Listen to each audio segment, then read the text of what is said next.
দেশের বিভিন্ন নামিদামি শোরুমে যাচ্ছে পটুয়াখালীর মৃৎশিল্প। বাউফল পালপাড়ার এই মৃৎশিল্পীরা হাতের নিপুণ কারুকার্যের মাধ্যমে ৫০ বছরেরও বেশি সময় ধরে তৈরি করে যাচ্ছেন এসব পণ্য। এসব মৃৎশিল্পের উল্লেখযোগ্য পণ্যের মধ্যে রয়েছে ফুলদানি, কলমদানি, টি সেট, ডিনার সেট সহ আরও অনেক কিছু। এই শিল্পের মূল উপাদানই হচ্ছে মাটি। তবে এই মাটি সংগ্রহ করতে গিয়ে নানা ধরনের সমস্যার সম্মুখীন হচ্ছেন বলে দাবি মৃৎশিল্পীদের। ফলে ঠিক সময় মতো তাদের পণ্য সরবরাহ করতে পারছেন না বলে জানান তারা।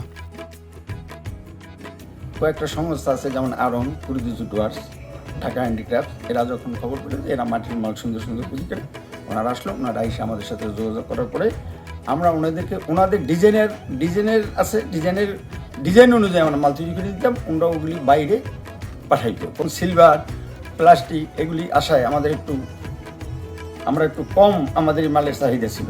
মাটি নিয়ে যে আমাদের সমস্যাটা, মাটি মনে করেন আমরা যদি ঠিক সময় না পাই তাহলে আমরা পাঠিয়ে সময় মতো মাল দিতে পারি না, আমাদের অনেক ভোগান্তি হয়, অনেক কষ্ট হয়।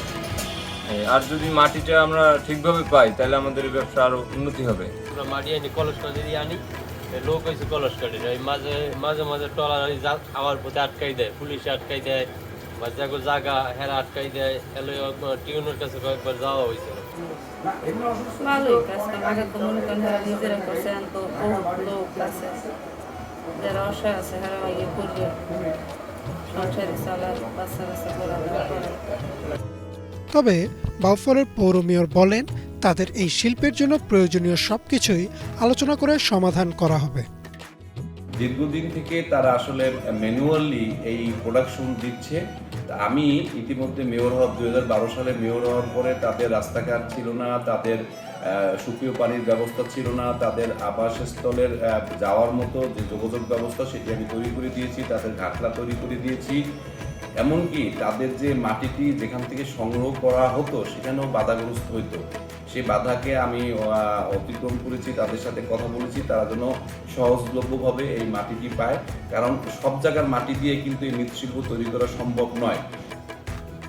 আধুনিকায়নের এই যুগেও এই শিল্পকে ধরে রেখেছেন পটুয়াখালীর এই মৃৎশিল্পীরা। সঠিক পৃষ্ঠপোষকতা পেলে হয়তো আরও বহুদিন বেঁচে থাকবে এই শিল্প।